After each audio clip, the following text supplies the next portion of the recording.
eu programei falar por 4 horas. Quando foi ontem, eu fiquei sabendo que eu falaria só 2 horas. Eu mantive o meu conteúdo programático e a gente vai então caminhar até às 18 horas e depois a gente vê o que acontece então, tudo bem? Eu penso que, nesse primeiro contato, que vocês mais querem saber quem sou eu. Eu tenho a obrigação então de me apresentar. O meu nome, como ela falou, é Jonatas Nascimento. Eu vou completar 70 anos, daqui a 9 anos, e moro ali entre o Leblon e Petrópolis, em Duque de Caxias. Terra boa. Ok? Então, está feita a minha apresentação. Eu sou do tempo, sou lá de trás, sou antigo na profissão. Eu sou técnico em contabilidade por mais de 4 décadas de atuação. Sou graduado também em Letras, RH e Direito. Eu sou professor de língua portuguesa do Seminário Teológico Batista Caxiense. Sou membro do Conselho Fiscal da Convenção Batista Brasileira, uma importante instituição religiosa aqui no nosso Brasil. Sou, sim, especialista em contabilidade eclesiástica, porque eu busquei isso a minha vida toda. Sou diretor do escritório Espaço Contábil, também lá em Duque de Caxias.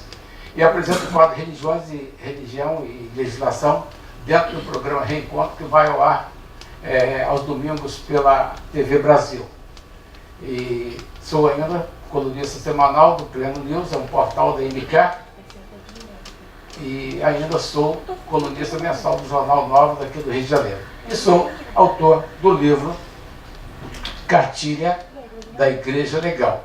Esse aqui foi uma brincadeira que eu fiz em 2013, era uma apostila melhorada, e eu já tenho, na verdade, sem muito esforço, 8.000 exemplares na praça, em 20 estados e em muitas cidades. Isso tem me dado assim, muito prazer. A minha tônica desde então tem sido levar informações relevantes para que as pessoas não errem, não deixem a instituição religiosa na mão.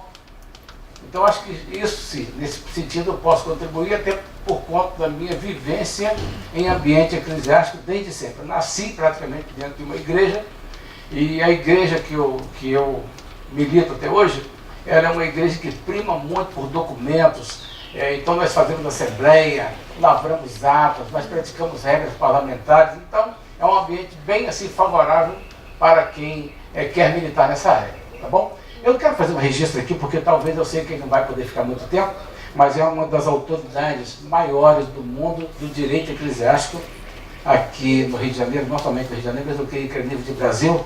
Está conosco o doutor Gilberto Garcia. Eu gostaria que ele se colocasse de pé. Para mim, ele merece ter o meu respeito, a minha admiração. Ele foi um homem que buscou conhecimento o tempo todo. Então, ele para mim é o cara, the best.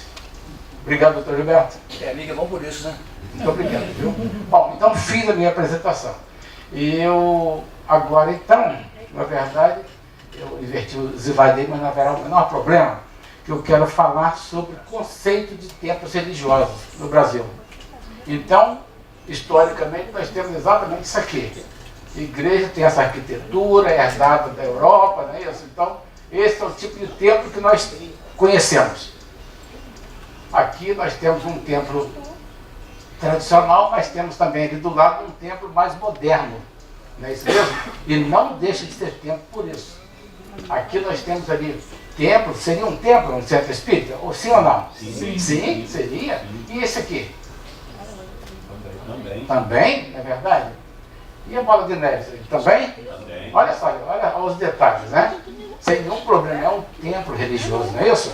Vamos lá mais um pouquinho. O senhor vai falar sobre fundações, autarquias? Hoje não. Hoje não. Hoje não.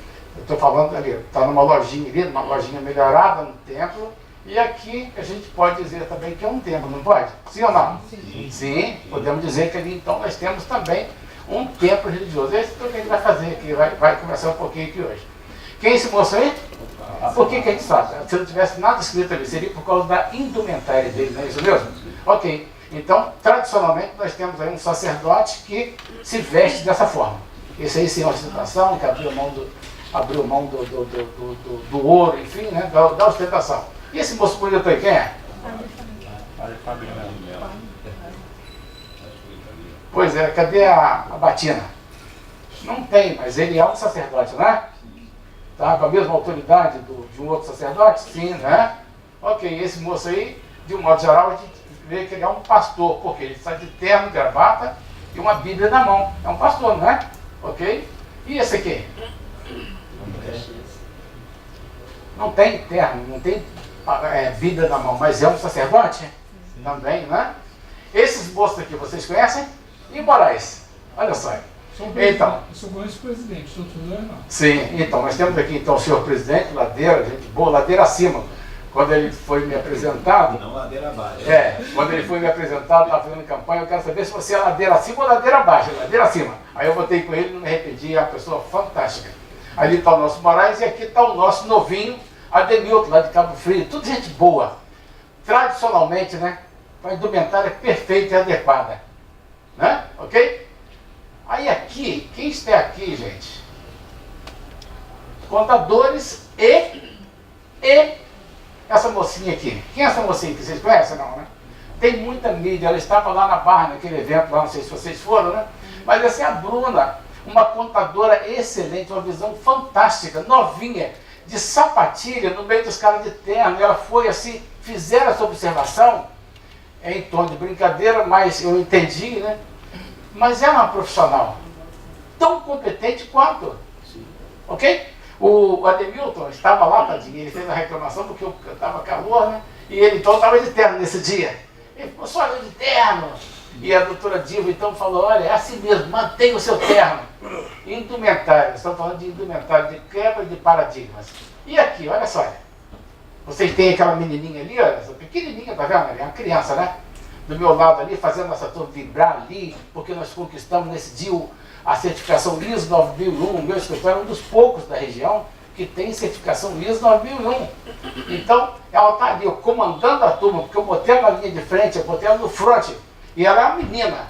E aqui ela está aqui, olha só. Ela deixa ser contadora por isso? Ok, não deixa não, de jeito nenhum, né? Tradicionalmente, nós temos um motorista de ônibus, né? Gravatinha, né? Ok? E aqui temos uma senhora que não tem gravatinha, mas é o quê? Conduz o ônibus da mesma forma. Aqui nós temos um mecânico, a moda antiga, todo sujo, todo esculachado, né? Você chega na oficina, aquela bagunça. E agora esse rapaz aqui trabalha com mecânico, mas ele está pronto para ir para uma festa. Saiu dali, lavou as mãos, ele está trabalhando limpinho e tal. Por quê? Porque os tempos mudaram, né? E a identificação vem de outra forma. A pergunta primeira que eu faço para vocês é uma provocação. É uma provocação. E eu vou dizer, quem me convencer da melhor resposta vai ganhar o meu livrinho. Tudo bem? Quem me convencer... Qual editora? Essa aqui. Deixa eu falar para o senhor. Ela está esgotada, está saindo agora o manual. Então essa aqui o senhor encontra na minha mão mesmo. Tá? O senhor tem disponível aí? Depois a gente conversa. Aqui eu não posso comercializar, mas depois a gente conversa com certeza. Tá? Esse aqui eu quero dar. Quem sabe vai ser para o senhor, né? A pergunta que eu faço é exatamente essa. Tempos religiosos. Integra o terceiro setor ou não integra o terceiro setor, meus caros contadores? Integra. Com certeza? Isso é ponto pacífico para vocês? Quem disse para vocês isso? Quem foi que disse? Vamos lá? Isso, pelo menos eu comprei um livro que diz. Ó. Ah, tá. Uhum. Isso, ótimo. Então tá. Esse é o material que eu tenho. Olha só. Vamos ver o que disse esse autor do senhor aí. O terceiro setor é constituído por organizações sem fins lucrativos e não governamentais que têm como objetivo gerar serviços de caráter público. Quem disse isso? Eduardo Lazi, autor do livro Terceiro Setor, Temas Polêmicos, São Paulo, Editora Petrópolis, 2004, volume 1, citação na introdução da obra Manual do Terceiro Setor, Instituições Religiosas, que o senhor tem as mãos aí. Tá? 2014, a minha edição, não sei se a do senhor é diferente. Entenderam isso aqui? Guardem esse conceito, por favor. Guardem esse conceito, por favor. Guardaram? É a edição 2014. É esse aí que o senhor tem na introdução. Aí nós temos aqui os exemplos de organizações típicas do terceiro setor. Não vou ler, vocês depois vão ter disponibilizado esses slides. Então vocês podem ficar tranquilos, não precisam fazer anotação, pelo menos em cima disso aí, a menos que eu faça algum comentário que vocês considerem relevantes, nós vamos então, pode anotar, mas do contrário, se for só os slides, eles serão disponibilizados para vocês. Ok? Nós temos aqui alguma coisa aqui que eu não sei se vocês já ouviram falar. Quangus. Já ouviu falar em Quangus? Sim ou não? Olha só, é o nome do negócio, né? Quase não governamentais. É o nome de uma entidade do terceiro setor. Então, vamos agora ao outro exemplo. Ficam de fora, o mesmo autor, tá? O mesmo Saz, Eduardo Saz. Ficam de fora dessa classificação as chamadas organizações religiosas. Está no seu livro aí. Uma vez que, no caso específico, a finalidade das igrejas não é prestar serviço de caráter público. As igrejas não têm essa finalidade precípua. Elas cuidam de questões espirituais. Daí, algumas pregaram a separação entre elas e o Estado, até como princípio histórico. Tá ali, gente, não inventei nada. Saquei, extraí isso aqui para mostrar para vocês. E aí, deixa eu voltar à pergunta. Igreja pertence ao terceiro setor, sim ou não? Sim. Sim? Não. Então, isso merece então uma reflexão, um estudo mais acurado. Eu perguntei a uma grande autoridade sobre o assunto terceiro setor do Brasil. Um dia, numa palestra dele, perguntei, não vou citar o nome, porque eu não posso fazer isso. Eu perguntei a uma grande autoridade, porque eu tinha essa dúvida. Esse livro, a primeira edição, eu adquiri em 2004 ou 2006. 2006, se me falha a memória. E caí dentro. Então, essa grande autoridade falou para mim assim, não é. No primeiro momento, falou assim, não pertence ao terceiro setor. E agora, mais recentissimamente, eu perguntei à mesma pessoa, fiz a mesma pergunta. Ele pertence, sem dúvida alguma. O que aconteceu? O que evoluiu? O que mudou? Ele estudou um pouquinho mais, todo respeito. Pode ser que seja isso sim. Mas, então, eu diria para vocês que igreja caminha a passos largos para ser integrante do terceiro setor. Hoje, ela seria, assim, vamos dizer assim, um apêndice, tá? Qualquer coisa assim. Na minha cabeça, algo não se pode taxativamente dizer que a igreja pertence ao terceiro setor. É a minha expectativa, é à luz do que eu já li e trazendo para vocês esse embasamento aí. Mas o que eu quero falar, e eu reuni, quero dizer para vocês que eu reuni todas as legislações. Nós temos aí uma legislação esparsa, tá? Sobre igreja, é um pouquinho ali, um pouquinho aqui. Então o que eu fiz? Eu peguei tudo que eu pude pegar para vocês, não tem tudo, né? Mas tudo que eu pude pegar e que eu considero que seria mais importante. A referência, até para dar tempo da gente ficar aqui, essas duas horinhas, vencendo esses 52 slides. E depois, então, em maio, eu vou voltar aqui. Em março, eu estarei lá em Duque de Caxias. E em julho, no SESCOM. Vou abordar praticamente a mesma coisa, podendo fazer alguns comentários. Então, eu pediria a vocês o seguinte. Eu vou tecer meus comentários, apresentar os slides. E depois, então, nos momentos finais, vocês poderão, eventualmente, fazer perguntas. Tudo bem? Tá? E aí, eu prometo responder a todas as perguntas, inclusive, não sei. Tudo bem? Qual o documento maior que nós temos, então? Nós vivemos num país organizado, né, juridicamente falando, então a igreja não pode se estabelecer pura e simplesmente porque ela acha legal e tal, um grupo de pessoas e tal. Não. Tem um embasamento legal. E a nossa base está onde? Que vocês terão esses slides, toda a legislação pertinente vocês terão na palma da mão de vocês. Tá? Artigo 150, inciso 6, a linha B, artigo 5º, inciso 6, 7 e 8, e artigo 19 e tal, são os mais importantes que vocês descobrem. Então, Constituição Federal é exatamente isso aí, mais nada. Tudo bem? Tá? Essa observação desses artigos são mais do que suficiente para vocês prestarem atenção e fazerem, então, e poderem orientar o cliente de vocês. Aí, é uma observação extremamente importante, porque o conceito de organização religiosa, de modo geral, isso foi muito patente. Assim, organização religiosa, a gente fala igreja, é só igreja, e de preferência igreja de crente, né? Igreja evangélica, e não é.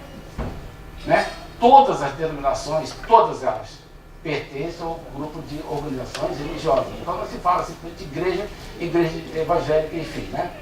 Mas nós temos aqui, é uma coisa que eu não poderia deixar de falar para vocês, porque é de extrema importância, e isso eu tenho lá no meu colo algumas lá, que são as chamadas instituições para-eclesiásticas. O que é isso? São aquelas instituições de apoio. Não são igrejas, não são local de reunião de cultos, mas elas funcionam para dar apoio às tais igrejas. Além disso aí, temos como exemplo seminários, faculdade de teologia, organizações de apoio em si, que são, vamos pensar na Igreja Batista, de onde eu faço parte. Temos lá a Convenção Batista Brasileira, a Convenção Batista Fluminense, a Associação Batista de Duque de Caxias. Todas, personalidade jurídica, com CNPJ, com ata, com estatuto, com escritação contábil regular. A pergunta que se faz é a seguinte: elas também gozam dessa imunidade tributária prevista no artigo 150 da Constituição lá? Não. Há controvérsias. E tem muita gente boa embarcando aí, dando orientação, vivendo, defendendo e tal, sem ter conhecimento de causa. Mas eis que tem ali uma solução de divergência emitida pela Receita Federal, no órgão da Receita Federal, em 24 de outubro de 2014, que coloca caraminhola na cabeça da gente. Então você nunca pode dar nenhuma orientação precisa, tá, sobre questões de que você não tem conhecimento. Aliás, as perguntas mais simples dentro do escritório de contabilidade, você não pode responder imediatamente não, porque está mudando tudo muito rápido, e se você der uma informação errada, você pode perder seu cliente, porque ele vai perder a confiança em você, ok? Então, fiquem atentos a isso aí e leiam a solução de divergência número 16. Tá? O segundo documento mais importante, que vocês também não podem abrir mão, lá tem os requisitos para se constituir uma organização religiosa de forma coerente, certeira, é o Código Civil, que entrou em vigor em 2003. Ali não tem como você errar. Pode ficar tranquila, menina, moça, colega, eu vou mandar isso para você. Tá, o Sérgio vai mandar para você, né? Então vai ter lá os requisitos, tem lá tudo que tem que ter no estatuto, tudo que não precisa ter, não está lá. Mas o que precisa constar no estatuto está lá, tá legal? Então pode ficar tranquilo também. São esses artigos aí, os seus incisos, parágrafos, enfim, pode ficar tranquilo. Aí sim, vem assim, a igreja e o direito de autorregulamentação. O que seria isso? O que seria autorregulamentação? Essas pessoas, muito simples, né? A simplicidade das pessoas levam elas a dar orientação até errada por falta de conhecimento. Em 2002, quando foi editado, em 2003, quando foi promulgado o Código Civil, as pessoas ficaram polvorosas, uma corrida muito grande. Eu estava falando com o meu amigo Moraes, que nós legalizamos muitas igrejas, e eu tive cuidado de fazer o tal filtro, né? Para poder não legalizar hoje, tem que cancelar amanhã, mas a gente orienta sobre a questão do autossustento, da estrutura em si, né? Então, uma grita muito grande, porque eles equipararam, o Código Civil de 2003, ele equiparou as igrejas a associações. E então, como era entidade religiosa até então, houve uma grita por parte de bancadas evangélicas e outros mais, né? Juristas, enfim, pessoas entendidas, né? O Dr. Gilberto foi uma boa voz para esclarecer isso naquela época, né? Eu assisti muitas vezes. Então veio essa lei pequenininha, com 3 artigos, né, que foi inserta do Código Civil, né? Foi inserida no Código Civil. Olha só que bacana, esse aqui é o melhor dos mundos para nós. São livres a criação, a organização, a estruturação interna e o funcionamento das organizações religiosas, sendo vedado ao poder público negar-lhes reconhecimento ou registro de atos constitutivos e necessários ao seu funcionamento. Você tem no Código Civil? Está no Código Civil. Que beleza, isso aqui pra gente, isso aqui é melhor do que um passeio em Paris. Muito bom, isso aqui é fantástico pra gente. Então, se você regulamentar, colocar no estatuto, você não vai ter problema com justiça.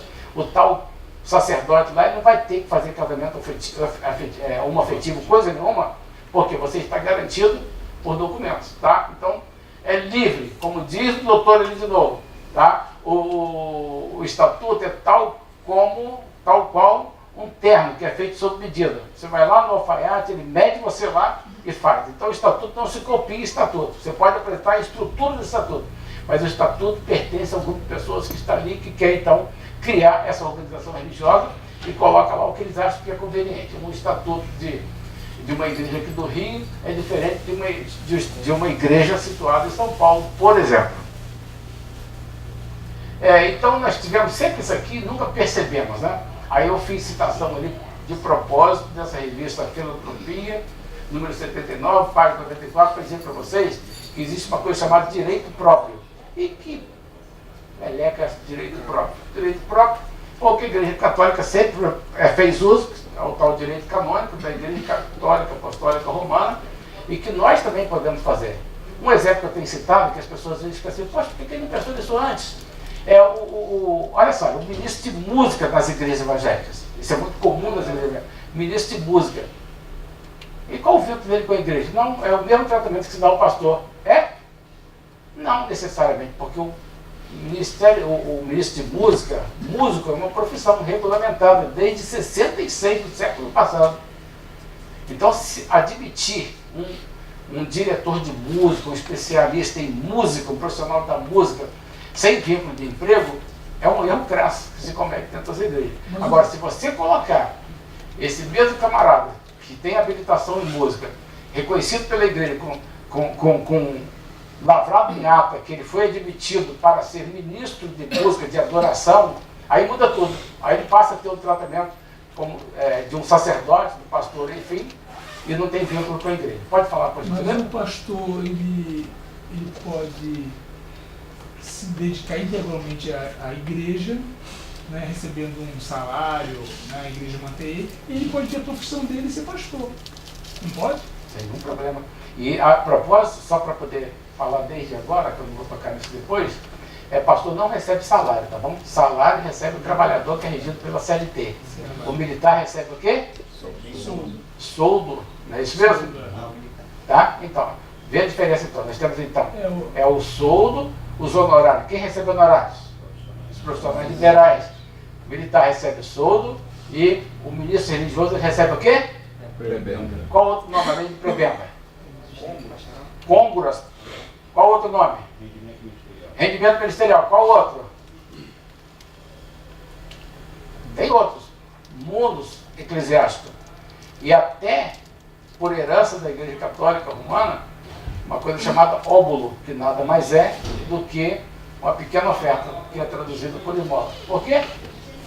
Porque, de um modo geral, antigamente, pelo menos na ordem dos franciscanos, havia aqueles que faziam voto de pobreza, né?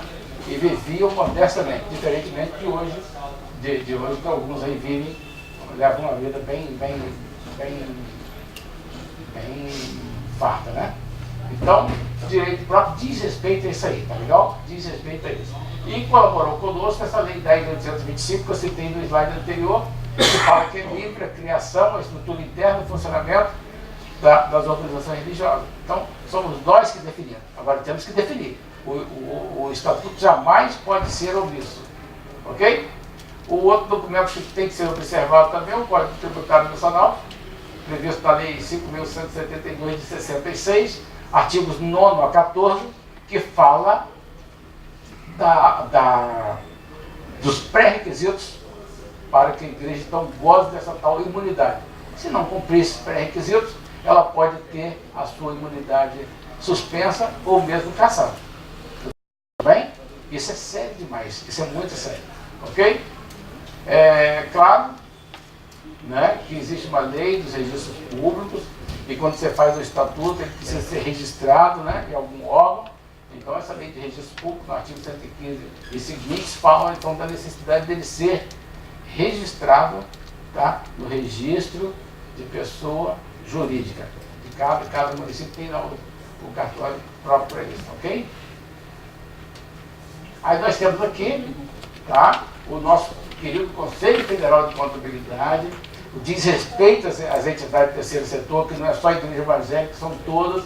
Nós estamos debaixo dessa resolução 1409, que disciplina a maneira como nós vamos contabilizar, a maneira como nós vamos nos obrigar perante isso aí, tá legal?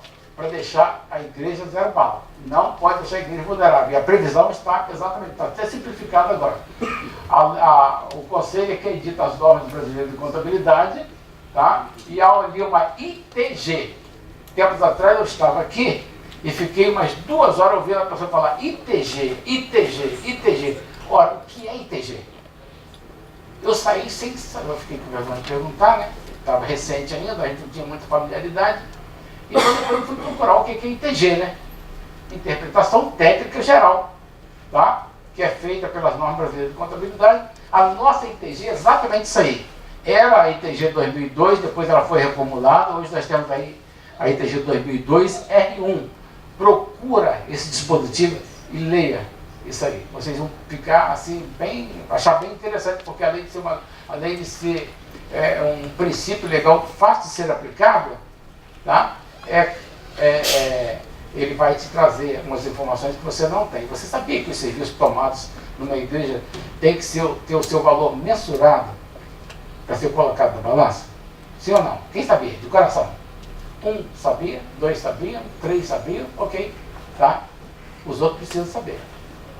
Isso é sério, já está em vigor já há alguns anos e você precisa conhecer então a ITG 2002.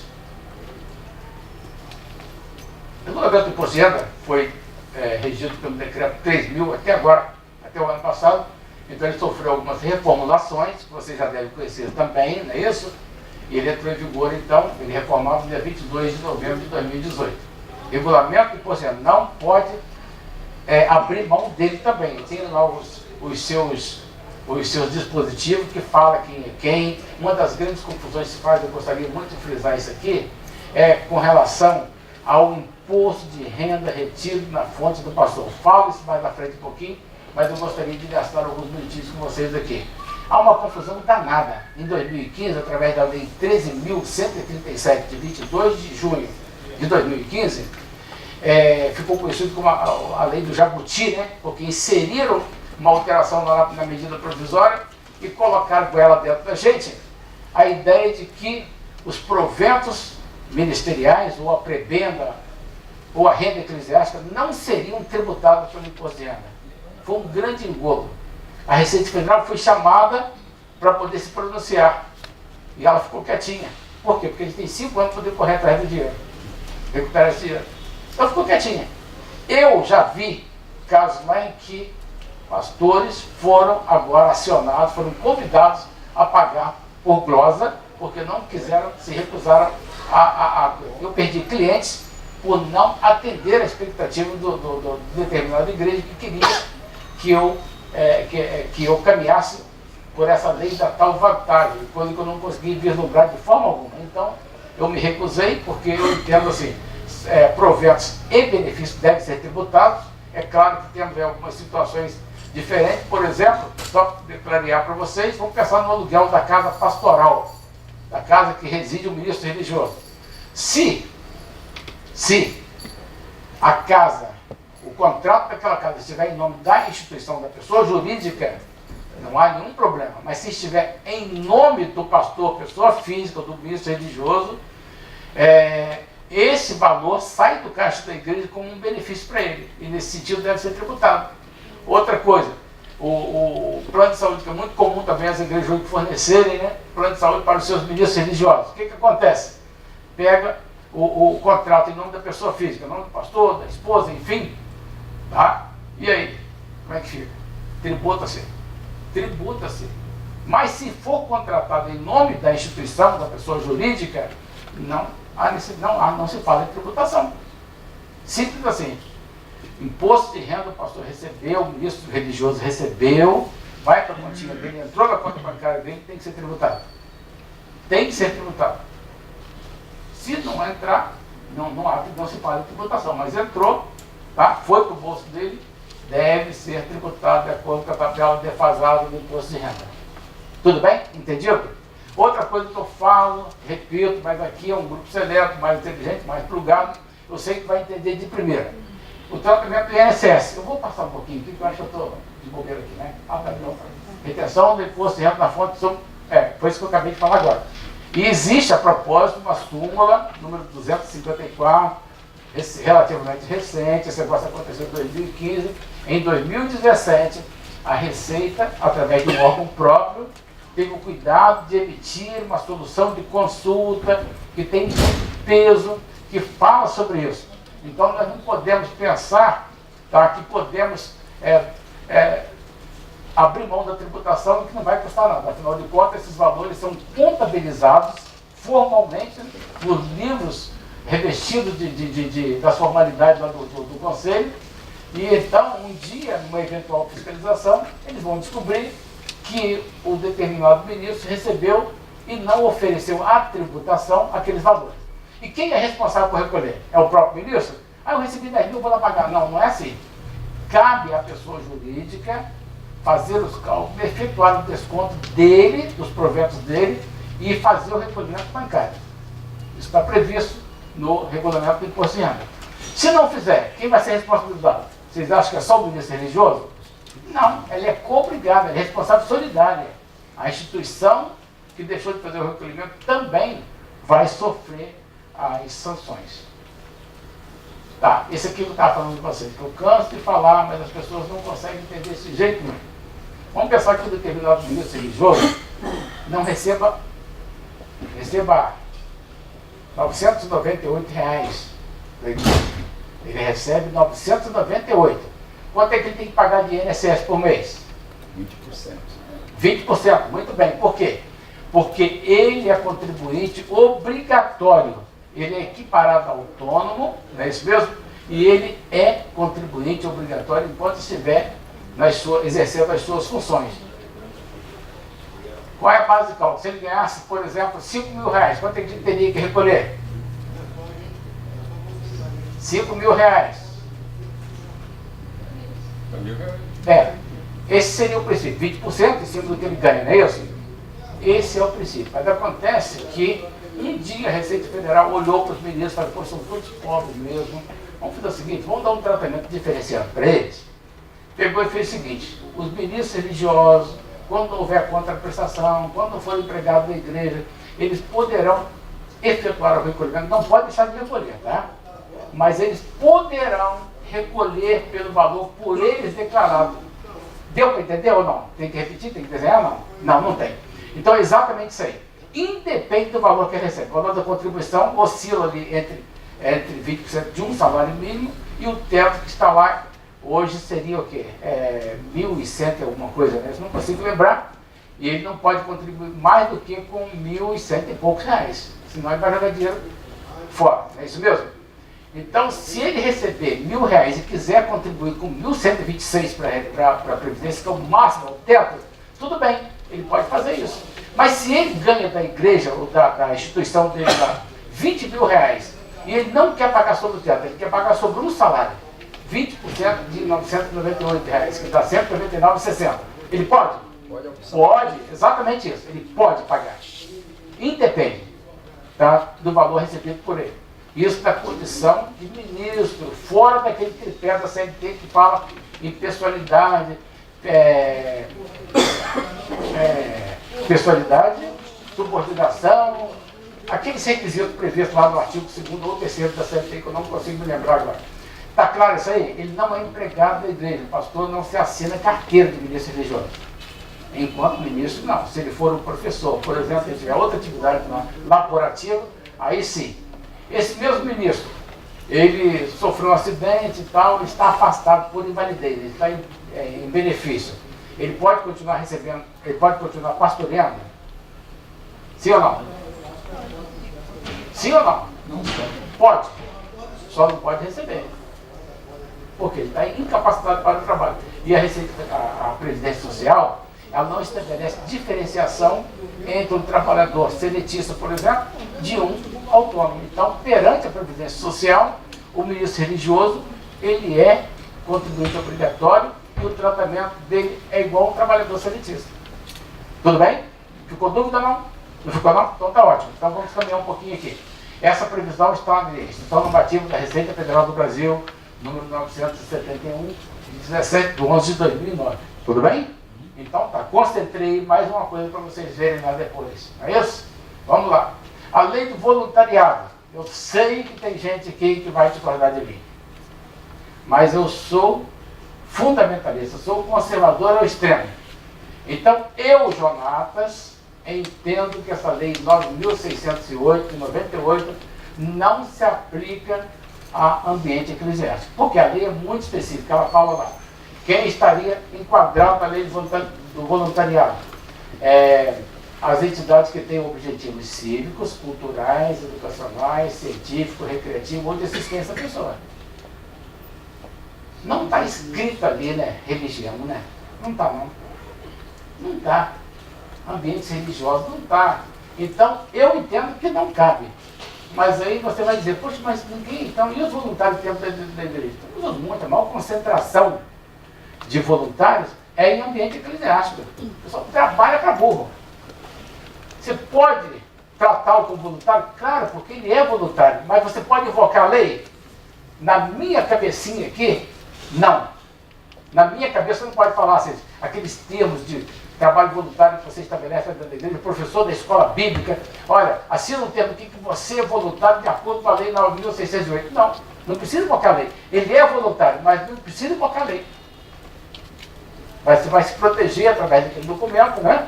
Mas se invocar a lei, eu entendo que é um erro crasso invocar essa lei para o trabalho voluntariado dentro da igreja. Mas vocês tiram para concluir vocês com todas as pessoas mais sabidas do que eu depois, tá bom? A CLT em ambiente eclesiástico, o que muda? Nada. Trabalhador seletista, ele continua sendo obrigado a trabalhar quantas horas? 8 horas por dia, 44 horas semanais e 220 horas mensais. Piso da categoria, de acordo com o sindicato, nada muda. Agora, lembra uma coisa, gente.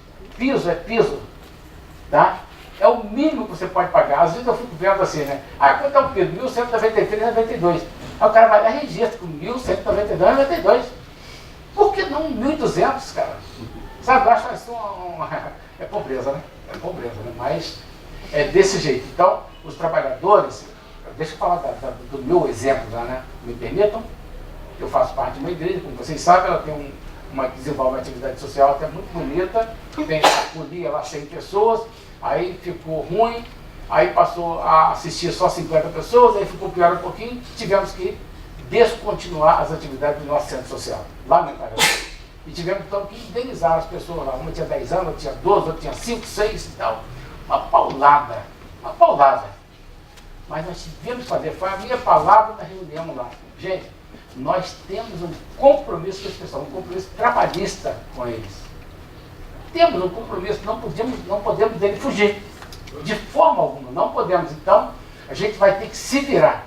Atrasar as outras contas, mas teremos que pagar agora, dia 18 de março, 7 mil e poucos reais da multa do Fundo de Garantia. E mais o valor da rescisão, que eu não me lembro quanto que é. Isso é um dever nosso que nós temos. Então a igreja, por ela ser igreja, ela não se exime, não existe tratamento diferenciado. E vou dizer mais, a pior coisa que pode existir em termos de constrangimento é chegar um fiscal, um agente do Ministério do Trabalho, do extinto Ministério do Trabalho, né, para poder fiscalizar a entidade que deveria ser exemplo de ética, de justiça, não é isso? Mas infelizmente acontece em ambiente eclesiástico, tá bom?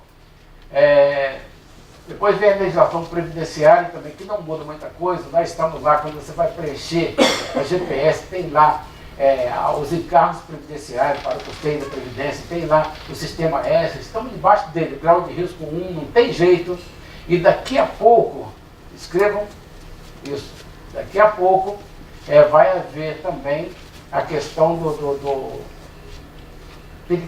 insalubridade. Não, periculosidade não, né? Mas insalubridade certamente. Ainda não contempla, não sei porquê, o sindicato está dormindo, né? Mas daqui a pouco vai onerar mais um pouquinho. Já tem vale alimentação, tem seguro de vida, né? Auxílio funeral, já tem essas coisas. Então, a tendência aos direitos trabalhistas que estão sendo incorporados a esse sindicato também, por que não? Ok? Aí, para falar de leis estaduais, eu procurei não citar, por quê? Porque vamos pensar que esses slides vão para outros estados. Então, se eu colocar só a legislação estadual, ele pode atrapalhar em vez de ajudar. Mas é sempre importante olhar a legislação estadual, ver o que diz, porque sempre tem igreja que paga conta de luz, imposto sobre conta de luz. Precisa pagar? Contribuição de melhoria, de iluminação, aquelas coisas assim, precisa, né? Porque a contribuição não é...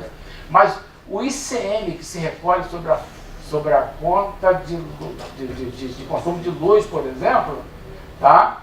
Você consegue isenção através de um requerimentozinho, juntar de documento, entrega lá. Mole, coisa mais fácil que tem fazer isso aí. Semana passada o pastor daqui do Caxambi me procurou para poder zerar,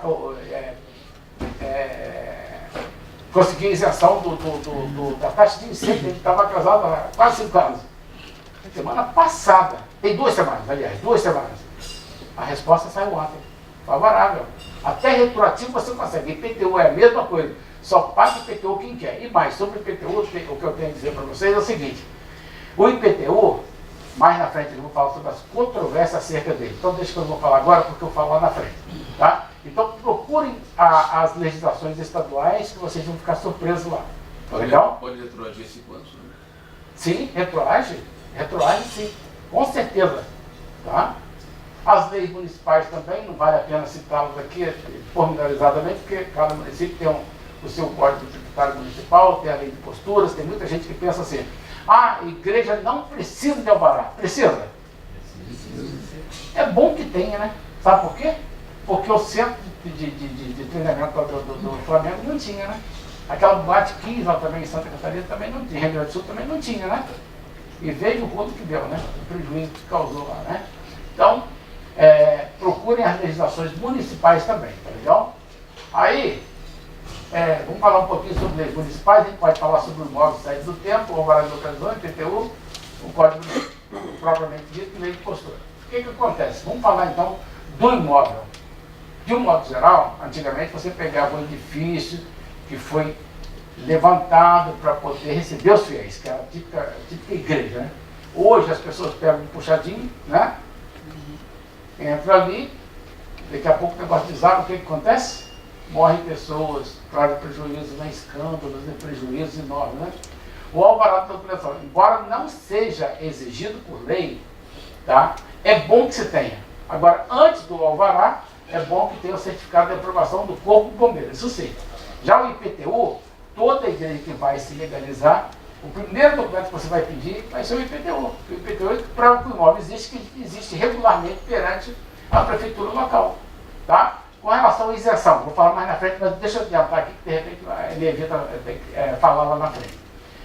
Antigamente, para você conseguir a dispensa, a imunidade, a dispensa do pagamento anual do IPTU, você precisava provar, através de escritura, registrado no RGI, que aquele imóvel era um templo ocupado de propriedade de um templo, de uma organização religiosa. Hoje não mais. O que acontece hoje? Se você alugar uma loja, onde era um botequim, onde era um cinema, enfim, você alugou, o contrato de locação já permite que você não pague, que você pleiteie o não pagamento da taxa de IPTU. Ok? Então, isso não é uma maravilha para nós? Para as igrejas? Claro que é um benefício legal. Por que eles fazem isso? Será que eles fazem isso porque você tem os olhos bonitos, os pastores são os ministros religiosos, tem uma postura legal? Não, não é por isso, porque interessa a eles, né? Que eles não podem impedir a proliferação dos templos religiosos, e os templos religiosos, por sua vez, prestam um serviço social bastante interessante para a sociedade. Então, por isso, eles fazem essas benesses, ok?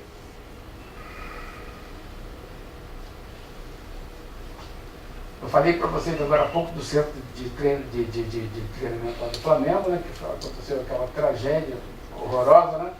Então a gente precisa falar sobre a responsabilidade civil perante as autoridades constituídas. Né? Se pegar, montar uma lojinha, abrir um espaço e vamos, né, adorar ao nosso Deus aqui, vamos cultuar aqui, não pode ser assim. Você tem que ter juízo. Se você vai fazer na sua casa, debaixo da sua casa, tudo bem, é uma coisa, mas se você vai para um espaço público, aí você está falando de uma forma de aglomeração de pessoas. Como tal, você tem que respeitar e observar o que diz as autoridades competentes, tá bom? Tem um negócio aí chamado Estatuto da Cidade. Alguém já ouviu falar no Estatuto da Cidade? Alguém já ouviu falar no Estatuto da Cidade? Já, parabéns. O que acontece? Se vocês querem saber, esse Estatuto da Cidade é bem antigo, tá? Eu não botei a lei que criou ele não, mas é de 2002. Esse Estatuto diz o seguinte, que para alguém montar um templo em alguma localidade, tem que ouvir a vizinhança, tem que sair perguntando um a um, tá? Fazer uma consulta prévia na comunidade, ver se a comunidade quer ter um templo religioso lá, naquele determinado espaço. De preferência com um isolamento acústico, né? Não, isso aí é só o detalhe, né? Na verdade tem muitas outras implicações. Tem lá o chamado, que é o mais importante, né? O estudo prévio de impacto de vizinhança, não é? E então, se a vizinhança concordar, isso é feito em forma de pesquisa, enfim, né? Aí você pode, então, se estabelecer. Se a comunidade disser não, você não pode abrir sua igreja. Isso acontece lá em São João do Meriti? Eu confesso que eu sou assustado, porque eu nunca ouvi isso. Você quer falar no microfone porque estão gravando? Então tá, o doutor Carlos Moraes vai falar o microfone porque está sendo gravado. Eu confesso que eu estou assustado, que eu nunca ouvi isso. Então o negócio é bem sério, bem complicado, né? Eu já estou aqui, já com a minha cabeça já um nó. Porque de 10 templos religiosos na Baixada Fluminense, eu tenho certeza absoluta que 10 não faz isso. Ok. É mais ou menos isso, são as novidades, né? Que tem surgido e que nem sempre a gente observa. O senhor pode falar, mas de preferência o microfone, que o Rafael vai orientar o senhor aí, porque a sua pergunta tem que ser audível, porque está sendo gravado. Essa questão do impacto, né, da vizinhança, né, quando nós vamos legalizar, a prefeitura, pelo menos aqui em Santa Teresa, eles solicitam, né, esse estudo. Na própria legalização, na consulta prévia, ele só tem que ter um estudo e isso é feito através, parece que eu esqueci a profissão regulamentada, que faz esse estudo e nós temos que juntar o laudo. Né? Mas isso, a única inspetoria que pede aqui é de Santa Teresa. Eu estou para te dizer isso que eu ia te dizer, provavelmente por ser Santa Teresa, né? Um bairro histórico e tal, preservado, diferente, por exemplo, de outros bairros no Rio que eu tenho igreja. E de fato nunca passei por isso. O próprio Regia, qualquer estabelecimento, qualquer tipo de atividade tem que passar por isso. E você percebe isso quando você vai fazer Santa Teresa, né? quando você vai fazer a viabilidade, quando você pergunta lá, ele bota assim, tem tempo religioso dispensado do alvará? Você já observaram isso? Então, tempos religiosos, quando você vai caminhando no passo a passo ali, eles dizem que a igreja está dispensada, a organização religiosa, né? Dispensada de alvará, o que ainda é bom.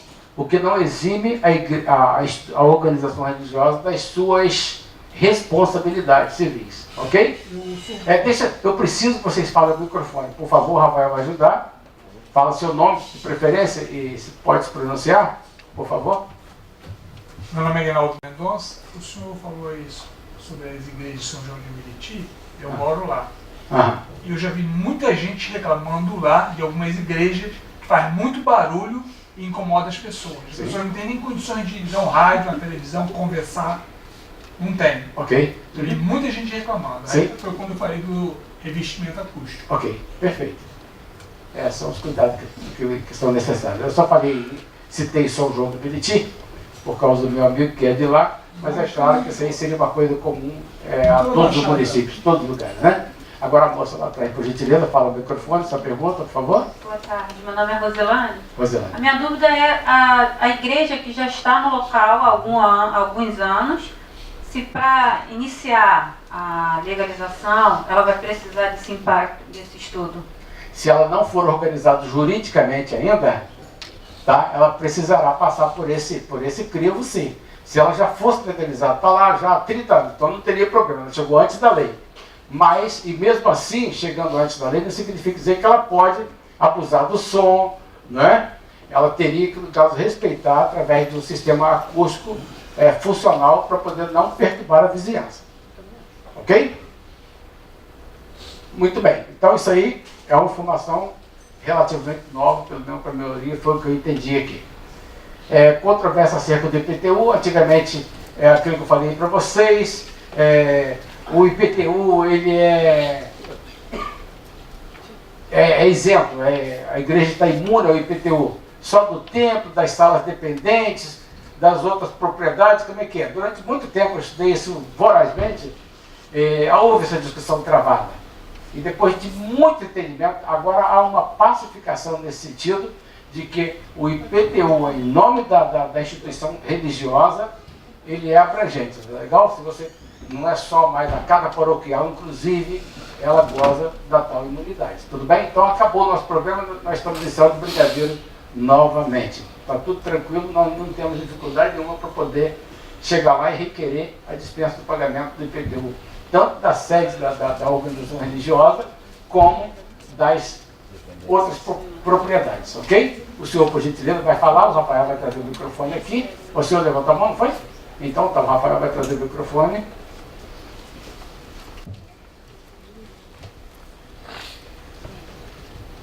Boa tarde, meu nome é Anderson. A respeito do IPTU, Você comentou que mesmo locado pode, mas quanto ao IPTU de imóvel locado, que o IPTU sai em nome do proprietário do imóvel e não da organização religiosa ou da associação? Mas pode. O contrato de locação não modifica nada do IPTU, no cadastro do IPTU. O que eu estou dizendo para você é exatamente isso aí, que o contrato de locação é mais do que suficiente para você habilitar essa documentação e requerer, então, a dispensa do pagamento enquanto esse imóvel estiver sendo ocupado por uma instituição religiosa. Boa tarde, meu nome é Antônio. E a igreja comprou o terreno, mas o IPTU, porque o terreno ainda não foi desmembrado. O IPTU está vindo no nome do vendedor. E a igreja tem uma escritura de cessão de posse. Com esse documento, ela pode pedir a imunidade? Eu penso, vale uma consulta na prefeitura local, mas eu penso que primeiramente você vai ter que cadastrar a igreja do IPTU, porque lá na verdade não existe um IPTU em nome daquela instituição e só para aquele interesse. Você tem um documento particular, promessa de compra e venda, não sei, ou coisa que o valha, mas você não tem o desmembramento. Acho que isso aí, eu penso que vai ter que ser feito primeiro, ok? Antes de qualquer coisa. Tudo bem? Acabou que eu fui na onda de vocês, né? E eu estou respondendo as perguntas e não atendendo o nosso combinado, que vocês iam falar e depois aguardo para vocês, né? Posso passar um pouquinho? Tá? Posso fazer Pode fazer. esse tema? A igreja é mantenedora de uma associação, né? Então o contrato de locação está em nome da igreja, mas lá funciona uma outra pessoa jurídica que é mantida, é uma associação, naquele exemplo que o senhor deu, né? Que ela que é mantida pela igreja. Ela pode pedir a isenção? Lá funciona uma atividade de fins lucrativos? Não, é uma associação. Sem fins lucrativos. Sem nenhum problema. É mantida pela igreja. Estando ocupado o imóvel para esse fim, não há problema. Tem sido assim bastante pacificado esse assunto, cada vez mais pacificado. Obrigado. Não há problema, é só você se dirigir à prefeitura local, você vai preencher um requerimento, habilitar a documentação que requer necessariamente o estatuto atualizado, a ata atualizada, o contrato de locação e a identidade do presidente. Basicamente, esse aí, mais nada. E o espelho do IPTU, tudo bem? Mais nada. Ok? Mais nada. Mais alguma pergunta? Então, já que nós estamos aqui nesse assunto que gerou esse interesse da parte de vocês? Não? Não? Então tá, vamos lá então, caminhar mais um pouquinho. Certificação digital, já ouviu falar disso aí? Já? Aí de quem não ouviu falar, né? Aí de quem não ouviu falar em certificação digital. Eu me lembro que há uns 45 anos atrás, alguém chegou para mim e falou, pô, estou pedindo minha certificação digital, mas eu não sei o que é isso. Saiu, você tem que estar atento às mudanças. 45 anos é brincadeira, né? Mas quando saiu, eu não me lembro quando, se tem 2010, 2011, 2012, mais ou menos isso, né? Então eu ganhei uma cliente por causa disso, que ele estava precisando de certificação digital, o contador não sabia o que era, fez corpo mole, ela pegou e mudou então a contabilidade. Viu como são as coisas, né? Certificação digital hoje é tudo o que você precisa para poder dar o primeiro passo. Sem certificação digital você não anda.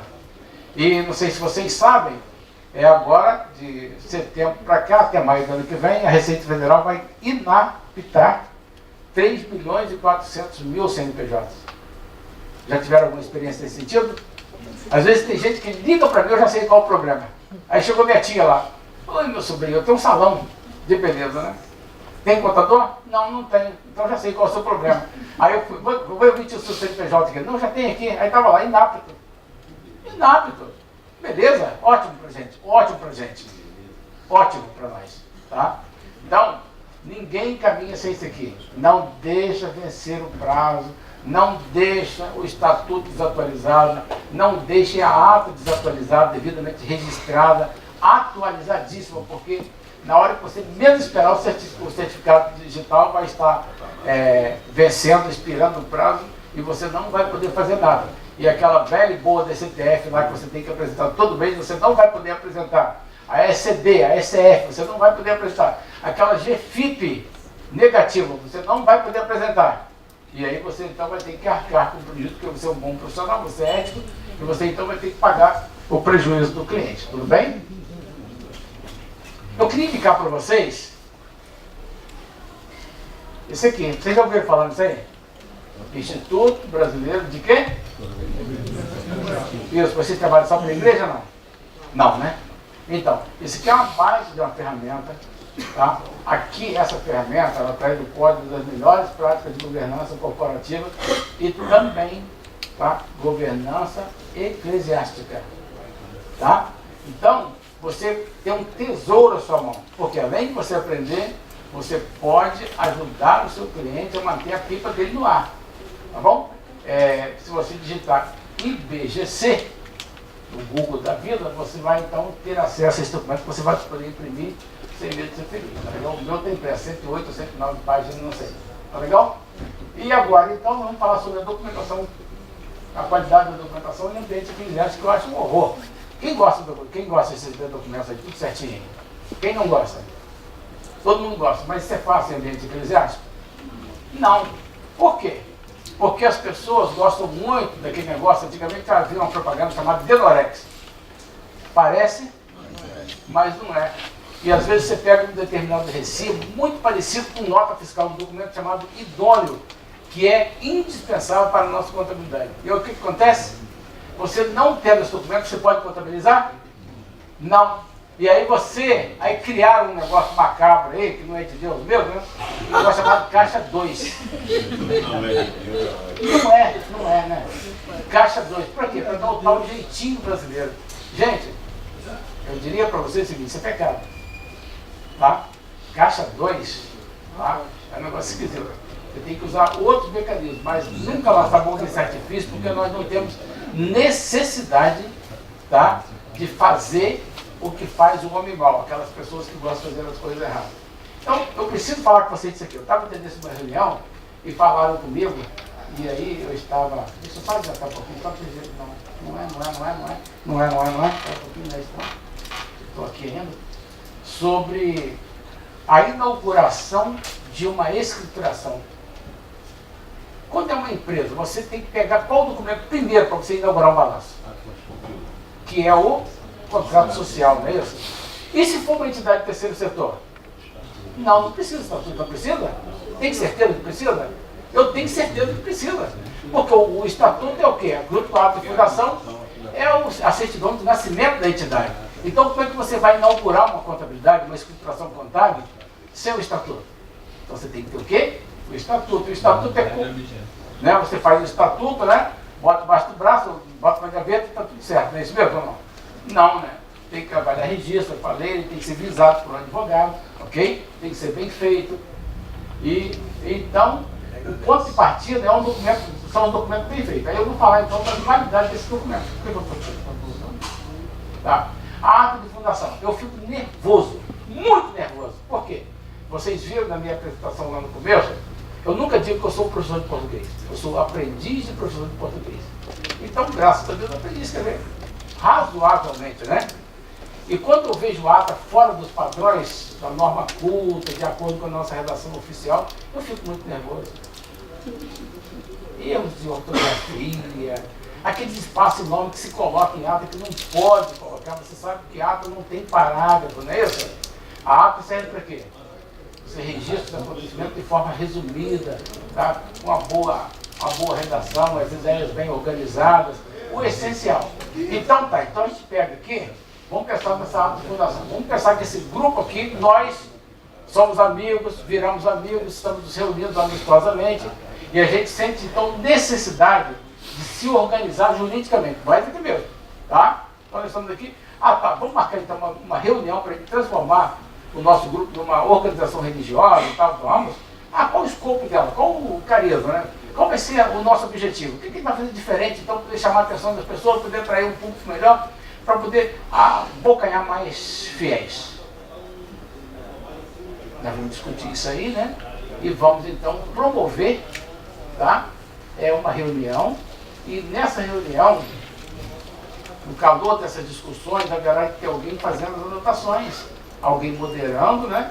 E alguém fazendo as anotações. Vai chegar uma hora e vai falar assim, o que precisa então? O que é o básico para poder se constituir? É uma organização religiosa. Tem que ter uma diretoria.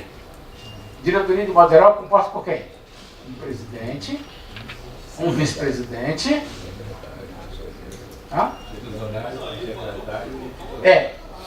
Isso é o que nós temos visto aqui, mas não é regra rígida. Não é regra rígida. De um modo geral, presidente, vice-presidente, 2 tesoureiros e 2 secretários. E um conselho fiscal. Não é regra Eu rígida vi também. isso no organograma da Convenção Batista Carioca. Sim, é bom ter, mas não é regra rígida. É aconselhável que tem, mas se não tiver, tá? Ninguém vai te comer teu filho por isso, não. Realmente os cartórios não exigem o conselho fiscal, mas se associar Aí, se associar a regra da lei do Ali. Código Civil não vai ter essa Ali, ó, obrigação? nós volta para aqui, ó. Volta para aqui. Melhores práticas de governança, da transparência nas contas. Eu vi falando isso aí, um dia eu vou botar no papel. Quais são os princípios da contabilidade? Vocês se lembram qual é o princípio da contabilidade? Quais são? De quais salteadas? Fala. Quem falar desembaraçadamente ganha meu livro. Agora eu abusei, né? Agora eu brinquei com vocês. Por favor, vem aqui no microfone e fala quais são os 6, que agora são 6, que eram 7, né? Os princípios da contabilidade. Por gentileza, uma só pessoa. Pode vir aqui à frente falar? Não, vocês estão brincando comigo, né? Sabe por que vocês estão brincando comigo? Porque eu também não sei de qual não. Tá? Não sei. Por isso que eu ofereci meu Deus. Deixa eu falar para vocês. Há lá o princípio da continuidade, né? Da competência e tal. Né? E eu estou insistindo muito no princípio da transparência, que não está lá. A transparência diz respeito à forma como você vai conduzir essa organização religiosa, com ética, com respeito às pessoas, com hombridade, com urbanidade, com tato, tudo isso. Uma instituição, uma igreja que tem uma quantidade de membros muito grande, e o volume de numerário de dinheiro é grande, o conselho fiscal é bom ter. Bom ter. Não, é isso que eu estou falando com o senhor, né, cara? Sabe? Se tiver 10 pessoas, é bom ter. Mas se tiver 2.000, conforme... É bom ter, é sempre bom ter. Eu estou dizendo para o senhor que não é regra rígida. Não é regra rígida, mas é bom ter, claro que é bom ter. A minha instituição lá tem, a do senhor também deve ter, né? Então é bom ter, mas não é regra rígida. A regra rígida é outra situação, né? Ok? Então, dentro disso aqui que eu estava falando com vocês, se elege, tá, uma diretoria desse grupo nosso tão bonito aqui, que vai se tornar uma organização religiosa. Faz essa diretoria, não é isso mesmo? Presidente, tudo pelo voto, não é isso? Tá, por aclamação, enfim. Presidente, vice-presidente, 2 secretários, 2 tesoureiros. Se não tiver pessoas habilitadas nessa área, pode ser um secretário só. Se não tiver nenhum secretário, pode ser um secretário ad hoc, que é aquele secretário que funciona naquela ocasião. E toda vez que tiver uma reunião, você convida alguém para poder secretariar. Não é um cargo também, vamos dizer assim, essencial, determinante para compor, para formar a diretoria da igreja e tal. Tesoureiro é a mesma coisa. Eu falei isso para você porque eu trabalhei numa empresa que tinha um rapaz pertencia a uma igreja aí, Jesus Cristo dos Últimos Dias. E ele falou que na igreja dele tinha auditoria nas igrejas, na tesouraria. Os auditores iam lá. Isso. Esse é o melhor dos mundos. Auditoria dentro de ambiente eclesiástico, fantástico. Até aumenta o tal princípio da transparência que eu acabei de instituir aqui agora. Não foi isso? Ok? Então, tá? Não há problema algum. Essa ata de fundação, além de prever também essa diretoria que foi criada, que eu acabei de falar com vocês, o que ela tem que estabelecer também? Um local para ela se reunir. É o que nós chamamos de sede, que pode ser própria, pode ser provisória. Outra coisa, os objetivos dela. E um objetivo de uma igreja, de modo geral, de uma instituição religiosa, qual é, basicamente? Propaganda evangélica. De um modo geral, né? Passa por isso, questões espirituais. Ela pode inserir assuntos de natureza social? De assistência social? Pode? Pode, por exemplo, vender, fabricar vassoura? Pode ou não pode? Se tiver estatuto pode. Mas vai ser uma miscelânea. E qual vai ser a natureza jurídica dela? Se ele está dizendo aqui, gente, vocês não ouviram atrás, mas ele falou que se tirar no estatuto, pode. Mas o que eu quero chamar a atenção de vocês é para o seguinte. Se uma igreja, a natureza jurídica dela, tá, ela é específica e diz respeito, tá, a esse aspecto então, de que ela é e goza de imunidade. Mas se eu colocar lá atividade mercantil, o que vai acontecer? Perde, não perde? Então, qual é o conselho que a gente dá então? Faz-se o estatuto, tá? Faz-se o estatuto. E no estatuto deve ser previsto o seguinte, que a igreja poderá criar instituições ou outras associações para angariar recursos para a sua manutenção. E os valores desse recurso devem ser aplicados integralmente na consecução dos seus fins. Esse é o melhor dos mundos. Ok? Voltando aqui à ata, que eu não acabei de falar ainda, né? O que mais precisa? Nós falamos já do objetivo, do nome, o nome que é importante criar, né? O nome, tem que ter um nome, e o nome às vezes tem cada coisa esquisita, né? Já viram por aí? Cada coisa esquisita. Igreja, última embarcação para o céu. Né? Última embarcação, cada coisa esquisita. E tem Deus, né? E tem Deus, né? Então, nome, endereço, objetivo e diretoria. Isso tem que ter. De um modo geral, ser feito nas coxas, assim, a pessoa anotando lá. Aí o contador, quando ele entra em cena, aí vai dar uma roupagem técnica a essa ata. Porque, na verdade, uma ata, para ser aceita em cartório, cada cartório faz uma observação diferente, e às vezes cada vogal lá dentro do cartório tem as suas particularidades, seus caprichos, e bota em exigência, né? Então, o que acontece? Você precisa, de preferência, ir ao cartório antes, pega o tal modelo que ele é orientação para você fazer uma vez só, senão você vai, a ata vai cair em exigência. Estatuto, você já tem as previsões no Código Civil, então é mais fácil você colocar só os assuntos necessários daquele estatuto. Porque atrás do estatuto, nós temos uma coisa chamada a previsão do estatuto e dos requisitos legais, né? E o sistema de governo, que é importante colocar. Temos vários tipos de governo, se vocês sabem como é que funciona isso aí, mas há algumas denominações que primam por um tipo de regime do governo, outras pelo regime episcopal, outras pelo regime presbiterial. Por exemplo, quando todos participam de todas as decisões, é o sistema, nós estamos diante ali do sistema democrático congregacional. Exemplo, a Igreja Batista, a Igreja Congregacional. A episcopal, só alguns tomam decisões. É a Universal do Reino de Deus, a Católica, a Assembleia de Deus. Nem todos participam de todas as assembleias, tudo bem? A presbiteriana é o regime presbiterial também, através dos presbitérios. É um grupo que existe para poder tomar as decisões em favor da igreja toda, tá legal? Isso é importante que se figure no estatuto, isso aqui é documento de estatuto, tá? Eu falei para vocês que no estatuto se coloca o que é essencial, aquilo que está previsto no Código Civil, só o basicão. No regimento você coloca tudo que não foi colocado lá que você quer disciplinar. Tudo que você quiser colocar lá. Deixa eu falar para vocês, no estatuto, por mais que dou os ouvidos aí, por mais que vão, eu quero pedir até licença para poder falar, mas assim, sabe, hoje a igreja está sendo convidada a rever seus conceitos, seus posicionamentos, né? Então hoje é muito comum as pessoas, exemplo, tá gente, homoafetivas, frequentarem a igreja e pleitearem, se tornarem membros da igreja. Tem igreja que aceita, tem igreja que não aceita. Se não aceitar, tudo bem, mas se não aceitar, ela tem que dizer por que não aceita. E de um modo geral fica mais fácil dizer que não aceita se mostrar o documento, o estatuto. O nosso estatuto aqui está dizendo que não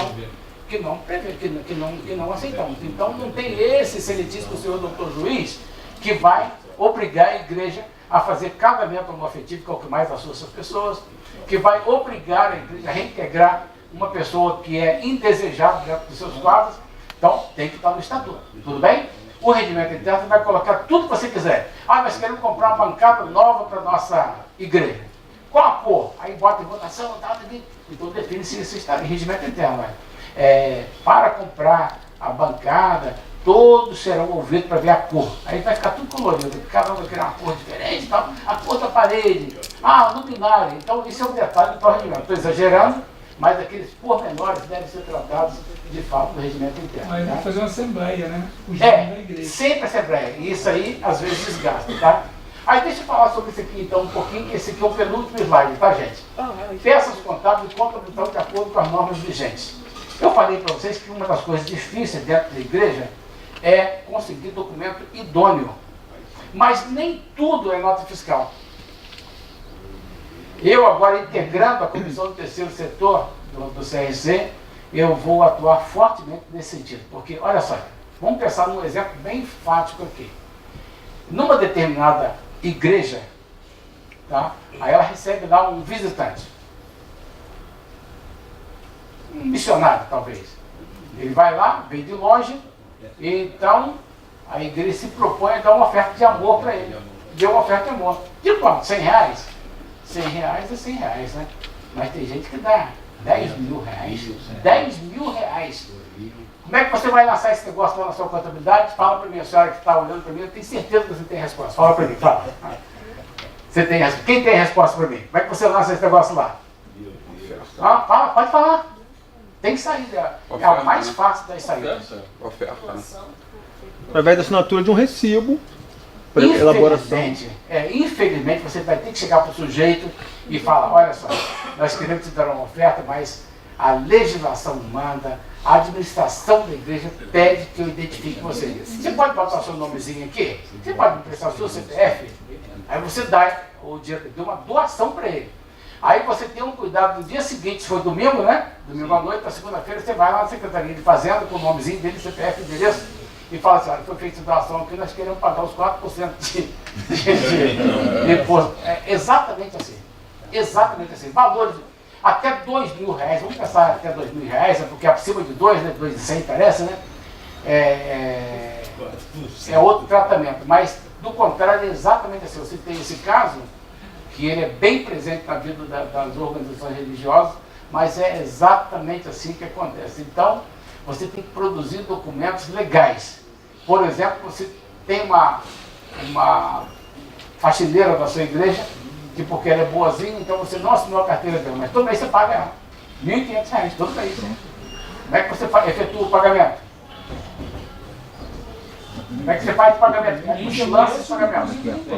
Hein? Olha, seria só aquele recibinho particular, não? Não pode não, né? Aquele recibinho não vale nada, a não ser prova contra a igreja, para poder punir a igreja, porque está tomando serviço de alguém que precisa trabalhar e que não é amparado pela Previdência, não tem fundo de garantia, não tem seus direitos sociais. Então isso é errado. E eu convido vocês, profissionais, estudantes, gestores, a não aceitarem isso. Ah, mas eu trabalho para a igreja que me paga. Não pode ser isso só, não. Você precisa ser, tá, um fiel escudeiro dos direitos sociais das pessoas também, por que não? Eu já perdi cliente por isso, eu perco e ganho cliente pelo mesmo motivo. Eu perco cliente porque eu sou íntegro e ganho cliente porque eu sou íntegro.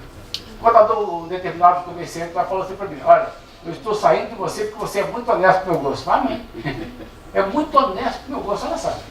Estou jogando perto de mim, eu estou falando um fato verídico. Fato verídico é bom, né? Redundante, né? Ok. Tá? Então, produção de documentos. E para você conseguir arrancar a mão, esse documento da mão do tesoureiro, é outra via crucis. Os caras, às vezes, têm um documento lá, produziu o documento, mas não te entrega no tempo hábil. Já devolvi cliente também, porque não conseguia me entregar o documento do dia. Ah, no final do ano você faz. Agora eu já peguei uma igreja aqui na zona oeste, sei lá, oeste. Fazia uma vez só por ano, o contador fazia uma vez só por ano. Aí eu fui lá pegar o que é. Ele cobrava R$300 para escriturar, para apresentar o imposto de renda e para apresentar a raiz. Eu falei, cadê esse CPF? E cadê a escrituração? Cadê o livro? Não tinha nada. Aí eu falei, meu amigo, eu faço assim, acompanhamento mensal, se tiver algum erro eu vou poder ver, vou poder consertar no tempo hábil, mas uma vez, não aceite isso não, pelo amor de Deus, né? Por gentileza, meu amigo. O dízimo se enquadra nessa... Oi? O dízimo se enquadra nesse exemplo? Dízimo? Não, o dízimo, o que acontece? A Receita Federal, ela não tem como controlar ainda as entradas, mas as saídas tem que ser centavo por centavo, devidamente contabilizado, e a contabilidade tem que fechar. Deixa eu só falar uma coisa para vocês ficarem bem assustadinhos aí. Quem faz imposto de renda pessoa física, sua mesmo aí? Todo mundo faz, né? Faz. Tem um buraquinho lá chamado de pagamentos e doações. Não, pagamentos, agora separado. Tem um assim que é pagamento e outro, doações. Para que serve aquele campo ali chamado doações? Para que tem lá as solicitações? CNPJ ou CPF, nome do doador, do recebedor, né, do donatário, e o valor. Para que tem aquilo lá? Vocês não acham que a Receita Federal daqui a pouco vai começar a cobrar essa gente, não? Então os dízimos que você dá na igreja hoje, que você, enfim, né, eles vão ser alcançados pelo fisco. A Receita é muito sutil e eles ficam pedindo essas informações, tá? Não é à toa que tem um campinho. É igual aquele negócio do E-Social. São muitos campinhos. Eu fiz um formulário, né? E dentro, mas tem que preencher isso tudo. Não precisa não, estou gastando papel à toa, eu sou contra a natureza. Então eu gosto de mandar papel para você pegar e jogar fora, devolver em branco.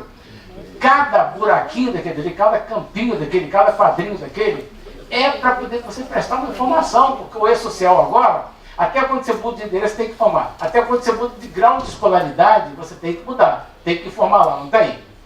Em 30 dias você tem que mudar e informar. Você se casou, mudou seu nome, você adotou o nome da sua esposa, agora pode, certo?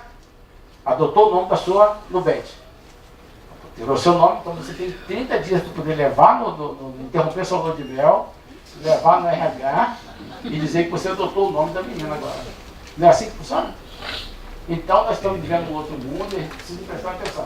Contabilmente falando, nossas agruras são muitas, mas assim, apertem muito os clientes de vocês, porque sobra pra gente.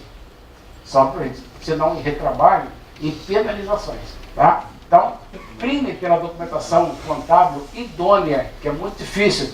Combustível, a igreja não tem veículo, mas gasta horrores com combustível. Pode ou não pode? Se tiver um carro no CNPJ, não, Moraes, eu tenho uma ótima informação para você. Eu tenho uma ótima informação para você e para quem também não sabe. Igreja, particularmente igreja, pode ter consumo de combustível comprovado pela nota fiscal, mesmo sem ter veículo. É uma brecha, são os benesses que nós temos. Tá? Isso tem previsão legal, contábil, tá bom? Então você pode ficar tranquilo. Nesse universo todo aí, quantas igrejas nós temos aí que tem veículos? 10%? Talvez nem isso, mas pode gastar, você pode ter consumo de combustível sim. Ok? Eu estou falando aí porque geralmente quem tem os carros são os pastores. Não é a igreja. Isso, não, mas mesmo de terceiro, você pode ter o consumo de combustível. Consumo de combustível, mesmo não tendo, tá? Você não vai usar, por exemplo, consumo de peça, aquela coisa toda. Mas combustível pode, porque a gente entende que a locomoção ela é necessária, então existe essa possibilidade. Tá bom? Ok? Bom, estou quase acabando, gente.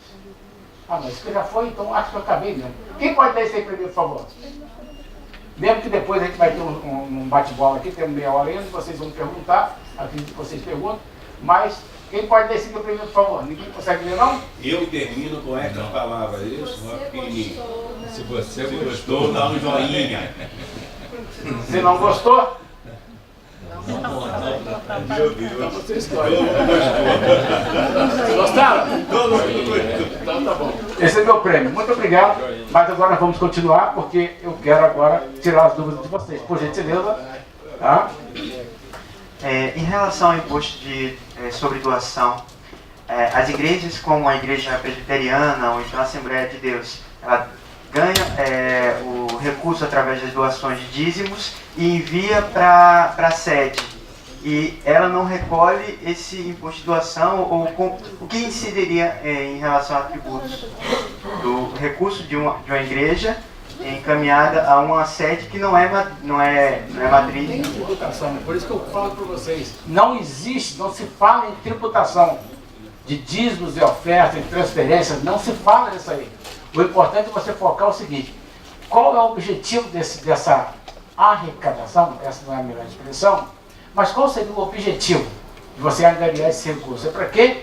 É para atender as finalidades da instituição religiosa? Então não se fala em tributação. O governo não pode tributar você. Conta aqui. A controvérsia que o autor trouxe no início. Sobre o terceiro setor? Não, é só questão de classificação, como eu falei com vocês ali. Aquilo ali não tira, não aumenta nem diminui a natureza jurídica da igreja, não. Tá bom? Ok? Meu amigo vai falar aqui, Rafael, por gentileza, o microfone para ele. Não?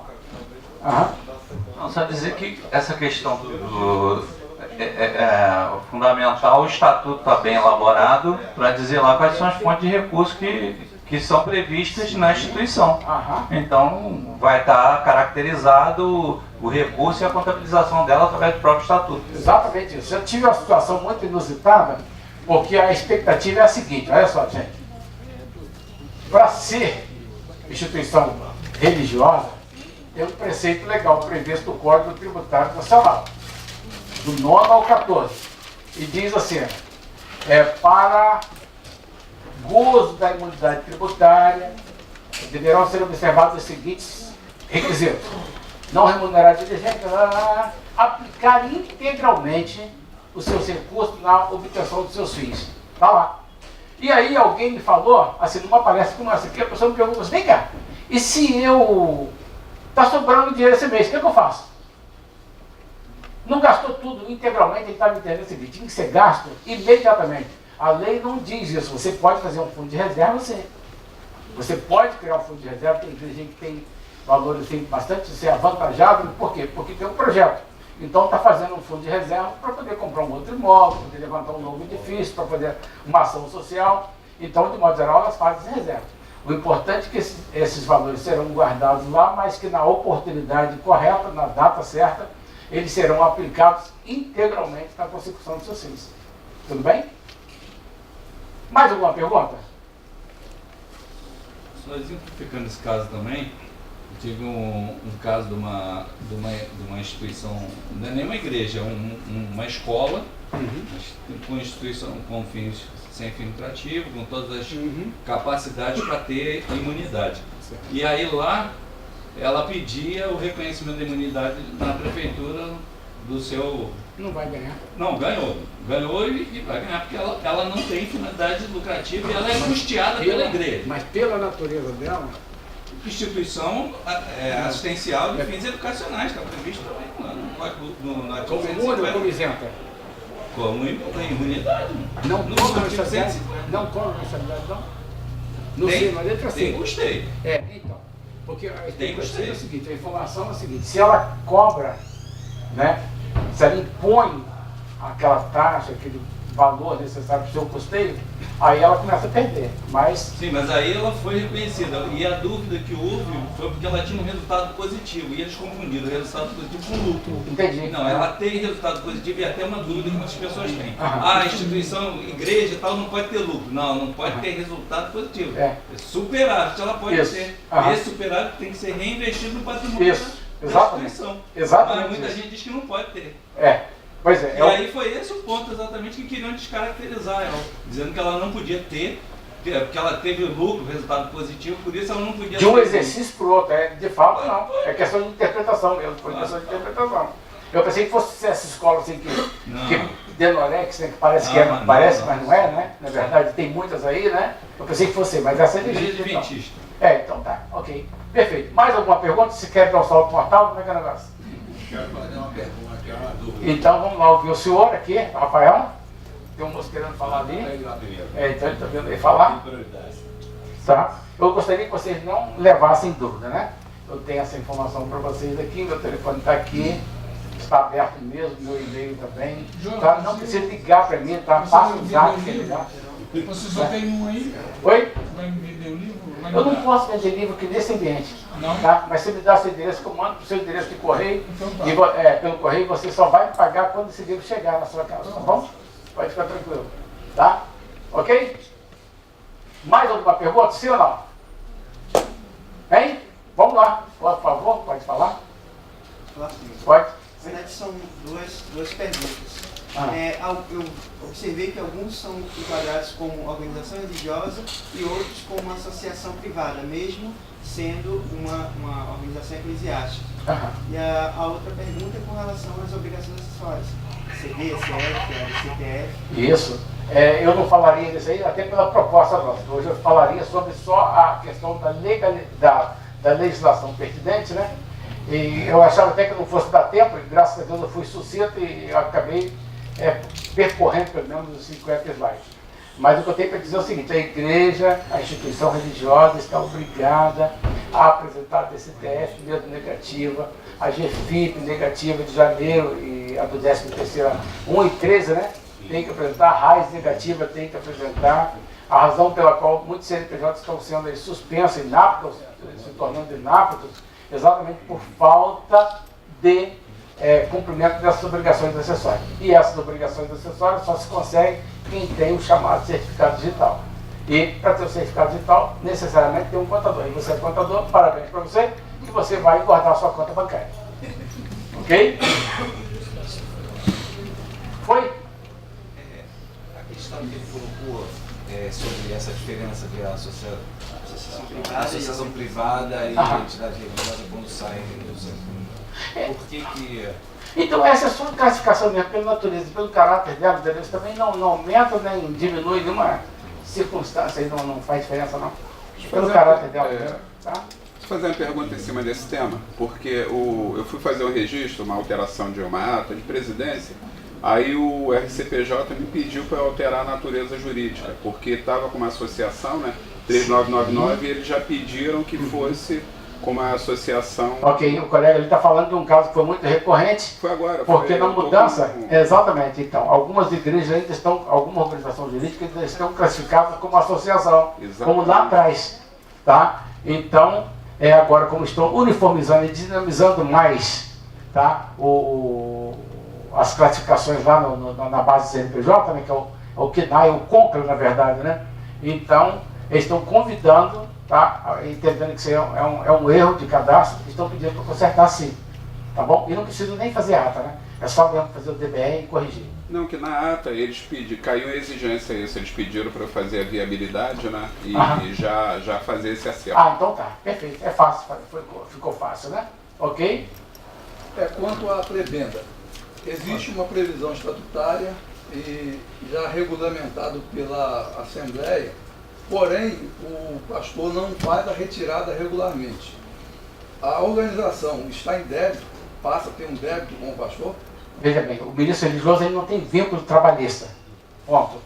Esse assunto nem sempre ele é disciplinado no estatuto, porque na verdade não é condição sine qua non que o pastor ou o ministro religioso seja o presidente da igreja. Então, como presidente ele não ganha nada, ele pode ganhar eventualmente como ministro religioso. É exatamente tá? Aí, então isso aí não é bom que esteja previsto estatuto, de pagamento de prebenda para ele e tal. É bom que não esteja. Esse é assunto para a ata, decisão assemblear, decisão em assembleia, ou no próprio regimento, a forma de reajustar, como é que vai ser feito o pagamento dele, essas coisas aí. Tudo bem? Tá? Bom, eu acho que agora vocês vão deixar embora, pelo amor de Deus, né? Brincadeira, gente. Só para finalizar, eu sou do tempo, estava compartilhando com meu amigo aqui, né? Eu frequento esse conselho há muitos anos, né? Eu sou do tempo em que, quando havia esse tipo de palestra aqui para entidades religiosas, não dava mais do que 8 ou 10 pessoas. Né? Então eu quero parabenizar vocês por terem enxergado esse nicho. Eu tenho falado isso em organizações estudantis, falo isso para profissionais que estão entrando no ramo da contabilidade, que é um ramo bastante interessante e igualmente arrojado. Então, não percam a oportunidade de serem bons profissionais, tá? Estudiosos, estudem, por favor, legal, busquem as informações, no que eu puder ajudar vocês, eu não tenho nenhum problema, tá? Mas antes de tudo, saber, procurem ler, tá? Se inteirar disso aí, que pode ter certeza que vocês serão felizes, como eu sou dirigindo lá o meu escritório em Caxias e tendo lá algumas dezenas de igrejas aqui, então muita alegria em poder servir, trabalhar direitinho, né? Fazer uma quantidade razoável. Como é que esse material vai chegar para nós? O CRC vai disponibilizar no site. Foi o que a Larissa me falou. Tá bom? E vai. E se por acaso não acontecer isso, né? A gente vai acompanhar lá, mas deverá acontecer, você depois a gente pede que eu te mando pelo WhatsApp. Tá bom? Ou por e-mail, tanto faz. Mando com muito prazer. Sabendo-se que tem um vírusinho dele ali, tá legal? De nada, uma coisa boba, né? Tá legal? Vai ficar à vontade. Tudo bem? Vamos embora então?